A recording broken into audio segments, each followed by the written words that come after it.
नमस्कार दोस्तों, मैं हूं नीरज। आपकी अपनी कक्षा में स्वागत है।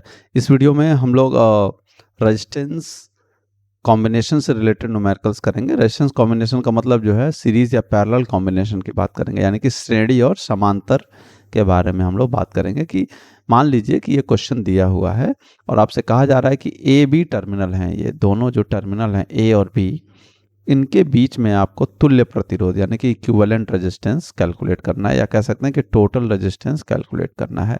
तो आप सबसे पहले क्या करेंगे, इस तरीके से ड्रॉ कर लेंगे और इसके बाद आप देखेंगे कि सीरीज या पैरेलल में कौन कौन से रेजिस्टेंस है।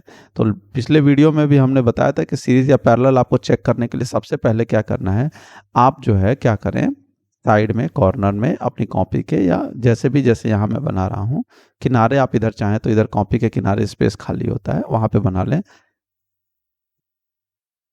कोई भी दो रेजिस्टेंस जो है जो सीरीज में होते हैं वो बड़े आसानी से आप बना सकते हैं।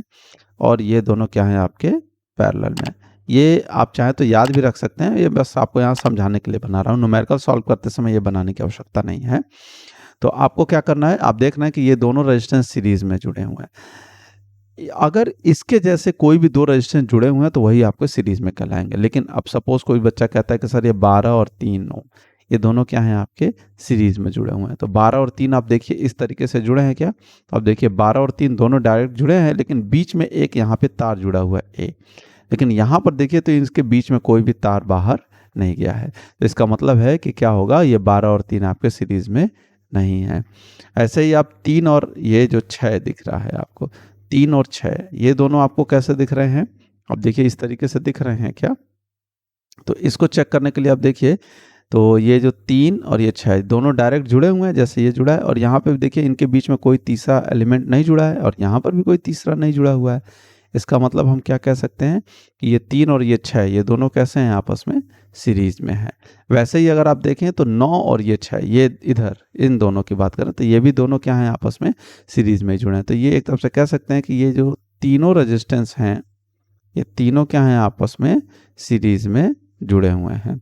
तो सीरीज यानी कि श्रेणी में जुड़े हुए हैं। तो श्रेणी में जुड़े हैं तो इनका इक्विवेलेंट क्या होगा, मैं यहीं पे लिख दे रहा हूँ। श्रेणी में हमको पता है R1 plus R2 plus R3, यानी कि 3 प्लस 6 प्लस 9, यानी कि कितना हो जाएगा 18 ओम। ठीक है ना। तो अब हम नया डायग्राम जो बनाएंगे उस डायग्राम में क्या करेंगे कि जो हमारा पहले रेजिस्टेंस था 12 ओम, यहाँ पे 12 रहने देंगे, और यहाँ पे टर्मिनल भी हम लिख ले रहे हैं। ये आपका A है और ये क्या है, आपका B है। ये आपका 12 ओम है, और इसकी जगह पे इन तीनों को रिप्लेस करेगा, मतलब एक तुल्य प्रतिरोध अलग से लगा देंगे। कितने का, क्योंकि हमने निकाला है वो कितना है 18 ओम है, तो हम यहाँ पे लगा देंगे 18 ओम। तो इस तरीके से हमको जो है इनका इतने हिस्से का जो है इक्विवेलेंट यहाँ पे मिल जाता है। अब इसके बाद हम क्या करेंगे, अब अगला हमारा काम क्या होगा, देखेंगे कि अब फिर से कोई सीरीज या पैरेलल बन रहा है क्या। तो आप देखिए सीरीज पहले 12 और 18 दो ही हैं। अब इन दोनों का आप सीरीज की बात करेंगे तो ये देखिए दोनों जुड़े हुए हैं ऐसे ही, लेकिन यहाँ पर कोई तीसरा नहीं तार जुड़ा हुआ, लेकिन इसमें यहाँ पर देखिए तो बीच से ही तीसरा तार निकला हुआ है। तो इसका क्या मतलब हुआ, इसका मतलब हुआ कि ये 12 और 18 ये दोनों जो हैं आपस में सीरीज में नहीं जुड़े हुए हैं। ऐसे ही इधर से भी अगर कोई सोचेगा तो यहाँ बीच में बी जुड़ा हुआ है, तो नहीं है। अब इसकी बात करते हैं हम लोग पैरेलल की, यानी कि समांतर की बात करते हैं। समांतर में देखिए तो दोनों एक ही बिंदु से शुरू होते हैं और एक ही बिंदु पे खत्म होते हैं, मतलब जहाँ पे जुड़ते हैं वहाँ पे एक ही बिंदु है। तो यहाँ पर देखिए ए यहाँ से स्टार्ट हुआ है, ये 12 ओम, और 12 ओम से ही 18 भी शुरू हुआ है, दोनों एक ही बिंदु से शुरू हुए हैं। और जो खत्म हो रहे हैं वो भी आप देखिए, तो इस पॉइंट पे 12 आके खत्म हो रहा है, और इसी पॉइंट पर जो है 18 भी आकर खत्म हो रहा है। तो ये भी आपका बिल्कुल किस तरीके से, इस तरीके से ही जुड़ा हुआ है। तो हम क्या कह सकते हैं कि ये दोनों आपस में कैसे हैं, तो पैरेलल में है। पैरेलल यानी कि समांतर में है। तो इसका मतलब यह है समांतर में है, तो इसका फॉर्मूला हम क्या लगा देंगे, यानी कि टोटल रेजिस्टेंस। अगर हम उसको कहें कि आर ए बी है तो फॉर्मूला क्या होता है, R1 into R2 divided by R1 plus R2। ये फॉर्मूला जो है हम लोगों ने पिछले वीडियो में भी डिस्कस किया था। तो R1 की वैल्यू 12 मान लें और इसकी क्या है 18, तो ये क्या हो जाएगा 12 गुने 18 डिवाइडेड बाई 12 प्लस 18, और इसको सॉल्व करेंगे तो हमें जो है इसकी वैल्यू मिल जाएगी। अब अगर आपको लग रहा है कि ये फार्मूला कहाँ से आ गया, तो आपने जो फार्मूला पढ़ा है उसको भी मैं आपको दिखा देता हूँ। वो फार्मूला आपने को पढ़ा होगा 1/R इज इक्वल टू, यानी कि टोटल रेजिस्टेंस RAB हम लोग जो मान रहे हैं वो इज इक्वल टू क्या होता है 1/R1 प्लस 1/R2।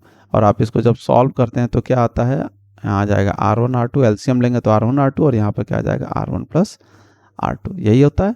अब यही देखिए यहाँ पे जल्दीबाजी में गलती ये होती है कि 1/RAB यानी कि 1 टोटल रेजिस्टेंस निकालते हैं लोग और ये वैल्यू निकाल के और रख देते हैं आंसर में, जबकि एक्चुअली में हमको क्या चाहिए होता है RAB चाहिए होता है। तो इसलिए हम उसको क्या कर रहे हैं, ये गलती ना हो इसलिए हम डायरेक्ट यही फॉर्मूला यूज़ कर रहे हैं। तो अगर आप इसको 1 को उल्टा करेंगे यानी कि RAB निकालेंगे तो ऑटोमेटिकली क्या आ जाएगा R1 into R2 divided by R1 plus R2। तो यही फॉर्मूला आपका आ जाएगा जो कि हम लोगों ने लिखा है। तो इस तरीके से आप जो है बड़े आराम से किसी भी सर्किट का तुल्य प्रतिरोध सीरीज और पैरेलल कॉम्बिनेशन देखते हुए यानी कि श्रेणी और समांतर देखते हुए कैलकुलेट कर सकते हैं।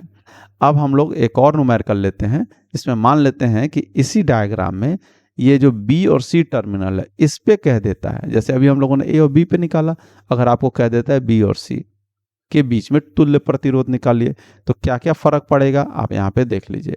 ठीक है, मैं यहाँ पे डायग्राम फिर से दोबारा यहाँ नीचे कॉपी कर रहा हूँ और उसके बाद हम लोग सॉल्व करेंगे। तो देखिए मैंने यहाँ क्वेश्चन लिख दिया है, find total resistance between terminal BC, यानी कि BC के बीच में आपको टोटल रेजिस्टेंस निकालना है। सर्किट वही है, बस सिर्फ यहाँ पे अब BC, तो अब यहाँ पे हम इसको थोड़ा सा बढ़ा लें आगे जिससे कि थोड़ी आसानी रहेगी। ये लिख लिया हमने B और ये लिख लिया C। तो अब आप यहाँ पे देखेंगे जैसे उसमें था कि ये 3 सीरीज में थे, अब इसमें क्या हो जाएगा आपके ये जो 3 रेजिस्टेंस है ये तीनों रेजिस्टेंस ये क्या हो जाएंगे सीरीज में, यानी कि श्रेणी में आ जाएंगे। ये क्या हो गया सीरीज, और सीरीज में है तो इसका इक्विवेलेंट कितना हो जाएगा हमको पता है। फॉर्मूला क्या कहता है R1 plus R2 plus R3 यानी कि 12 प्लस 3 प्लस 6। तो ये कितना हो गया 12 3 15 15 6 21। तो ये आ गया 21 ओम। तो अब हम यहाँ पे जो नया डायग्राम बनाएंगे उसमें क्या करेंगे, यहाँ जो नीचे 9 ओम बना हुआ है ये बना ही रहेगा। यह हमारा B टर्मिनल है, यह हमारा C टर्मिनल है, और इनकी जगह पे एक नया रेजिस्टेंस लगा दिया जाएगा। कितने का, जो हम लोगों ने यहाँ कैलकुलेट किया है वो कितना है 21 ओम। तो 21 ओम का। अब आप यहाँ पे देखेंगे तो ये दोनों कैसे हैं आपस में, तो ये दोनों आपस में समांतर में है, जैसा कि आप ऊपर हम लोगों ने यहाँ देखा था। देखना इस डायग्राम की तरह दोनों एक ही बिंदु से शुरू हो रहे थे, एक ही बिंदु पे ख़त्म हो रहे थे। ऐसे ही यहाँ पर भी ये दोनों इस बिंदु से शुरुआत हो रही है और यहाँ पर आके ख़त्म हो रहा है। तो ये दोनों कैसे हैं समांतर में, तो समांतर में है तो इनका फॉर्मूला क्या हो जाएगा RBC is equal to, formula क्या होता है R1 into R2 divided by R1 plus R2। तो आप फॉर्मूला रख दीजिए। R1 अगर आप 21 को मान रहे हैं और R2 9 को, तो क्या हो जाएगा 21 इंटू 9 डिवाइडेड बाई 21 प्लस 9 ओम। तो इसको सॉल्व करेंगे तो आपको वैल्यू मिल जाएगी।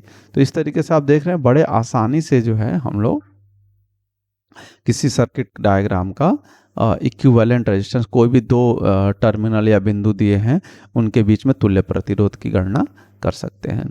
तो अगले वीडियो में जो है हम लोग इससे रिलेटेड और भी न्यूमेरिकल करेंगे। आशा करते हैं कि आपको ये वीडियो पसंद आई होगी। अगर वीडियो पसंद आई है तो अपने दोस्तों के साथ शेयर करें और चैनल पे अगर नए हैं तो चैनल को सब्सक्राइब कर लें। धन्यवाद।